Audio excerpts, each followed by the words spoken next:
My name is Lisa Agogliati, and I am the original founder of the Deaf Access Program here at Imagination Stage.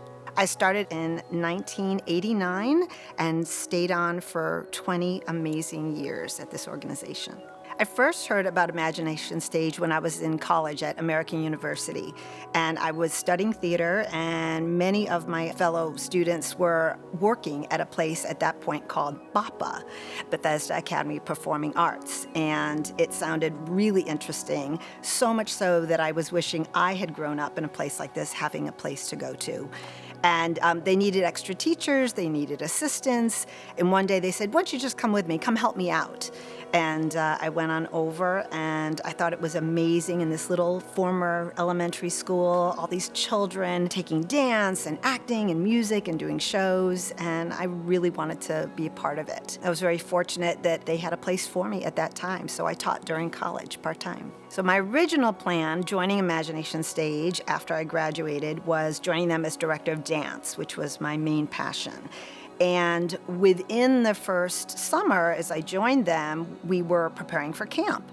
And as it turned out, there was an amazing woman advocating for her daughter who, while she happened to be deaf, she was unable to find a place that would take her daughter to come on in and just experience the arts. So she came to the door, she came on in, and upon hearing that she had already been turned down twice because she simply was deaf, we said, well, your search ends here. This is a place for you, this is a place for her. And we made it work and figured out what accommodations would make the experience the same for her as everyone else. So she had equal access to the performing arts for the summer. I like to think it changed her life, even more so it changed my life. Although I was really happy to be at BAPA at that point to work with the dance program, something really changed for me, and I really felt a calling to keep looking at this idea of access in a bigger way.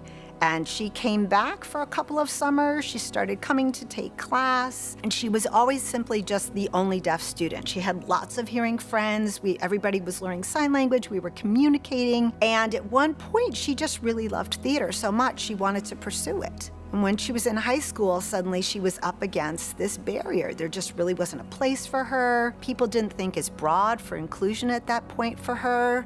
She just wanted to audition. She and her friends just wanted to be a part of theater like everybody else. And I said, well, then we're gonna make a place. And she had some of her deaf friends. At that point, we had several of her hearing friends that she had met here at Bethesda Academy. And we also had some wonderful students who fit right in between, a CODA, child of a deaf adult. And so we had some CODA students and deaf students and hearing students. And I just said, we're just gonna be a company.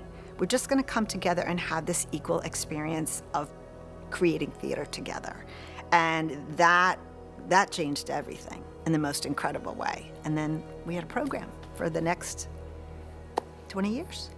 At one point, when we wanted to start a program so that we could bring in deaf and hard of hearing students here, we really didn't know how to start. So thinking that first we wanted to have something where families who within themselves, deaf and hard of hearing, parents, children, whole families, grandparents, whoever it was, we really wanted the theater to be accessible in a different way, where everybody could sit and see and hear and experience theater together. So by leaning into creating a piece, specifically children's theater, so it was appropriate for ages probably 3 to 10. Could be fairy tales, it could be Mother Goose, it could be, as it later became, international folk tales. And we just found this vehicle where we kept bringing together these communities. And so it was wonderful to see a family walk in, mom and dad are deaf and the children are hearing and they feel they belong here. Vice versa, mom and dad are hearing, their children are deaf, they belong here. They're seeing people on stage that are just like them. Some of the best times were after the show when our teenagers, who were the performers, got to meet the audience, and the lines of autographs and communication back and forth was just mesmerizing to watch. much. And so once we had that vehicle, we utilized that to grow the program, as our families then wanted to say, well, if you're on stage, I want to learn how to be on stage. And so we grew into then our educational programming and having classes so those young people could be in classes, and then eventually, as they became part of the company themselves. I think first and foremost, being a teacher and loving all kinds of learning, specifically in the arts, that was a big motivation for me. I wanted to keep learning and I wanted to keep teaching. Having the opportunity with the young people, the high school members of the company, allowed me every year to access a new form of theater, whether it was a new kind of dance, whether it was commedia dell'arte, whether it was bringing in a whole new international deaf artist to empower and enlighten our folktale from whatever country it was designated from. Just all that learning was constantly a part of what we were doing and what then I had a chance to teach. And I'm still like that. Even though I've moved on, I now teach young children in an inclusion setting where a certain percentage of my classroom are children, young children who are typically developing, and they're learning right alongside peers that are benefiting from accommodations and support so that everybody has the access of the experience of learning together. And that's just never faded away from me. I'm still like that. I'm still learning and still teaching. That's what I started doing here, and I still carry that with me now. When I left Imagination Stage 15 years ago, which is hard to believe, I moved to working in an environment that was designed to watch how children, both typically developing and those who have an array of disabilities, how they learn and play together. And that place is the National Child Research Center, and I'm proudly a teacher there. I find the same inspiration still, which is the desire to learn, my source of learning in the environment that I'm in. And even back 15 years ago with the teenagers, it was learning from them. You know, the young adults at Imagination Stage gave me so much encouragement and motivation and inspiration to find more things that interested them in order to perform meaningful work. And I'm not performing anymore. It's young children, ages 4 and 5, but I lean into them to design emergent curriculum, and that's where the learning is coming from the children. I have to watch and I have to listen and I have to see where they're driving my learning to go. And I think both now and easily 15 years ago, I think the heart of it is making sure that whoever I'm teaching, whoever I'm working with, is that we all feel seen, heard, and valued. And when you have those three things, then you have extraordinary experiences for both teacher and the students. My hope and my firm belief is that the stories will still continue to evolve from Imagination Stage out of communities that deserve to be seen, heard, and valued for their voices. And I see that over the past 15 years since I've left, with all the incredible programming that's out here with different outreach programs, and then bringing all different communities and groups in here, from seeing the work on the stages here that are representing those voices. That's the story that has to keep going, that has to continue to be told, and continuing to observe who are the communities that we need to make sure have that voice here. 35 years ago, it was the voices from the deaf community that found their way here and had a welcoming point of joining this space and this organization. And as all the years have gone on and continue to grow, I know those stories are waiting to be told, and I know this organization is ready to have them be heard, have them be seen, and have them valued. It is important for me to recognize and to extend my heartfelt appreciation to the women who worked alongside me as this Deaf Access program grew. and that was bringing in deaf women artists specifically.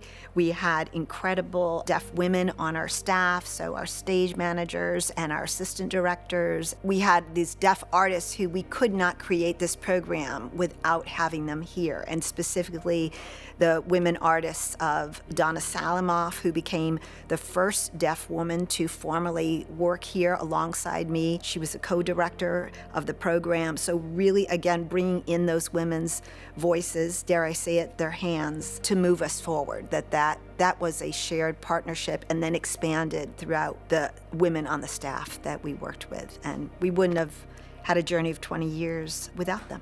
As women here at Imagination Stage and here within arts communities all over, it is vital that they are seen leading the way, that they are heard, and that they are valued for the work they're not only doing for right now leading the arts, but perhaps even more so for the young girls, the young boys, the young children that are watching and seeing that.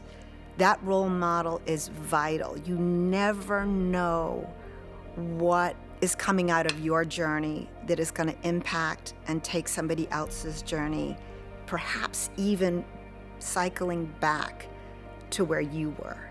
I've experienced that firsthand here. I had an incredible journey of 20 years here, and I saw in particular the women that came out of our program working throughout communities, working in medical communities, education, working in government, working within their own families, becoming parents, working in all different fields. And we had women that moved on into the field of leadership in the arts. And it's incredibly moving for me to see two of them, one deaf and one hearing, that have found a journey back here to Imagination Stage. And that's Joanne Seelig Lampeter and Shanna Sorrells. And 15 years later, when you look at what these women are doing and how they are becoming leaders, your heart is so full. Your heart is full. There's almost no words for it. So I know it's going to just keep going and going and going.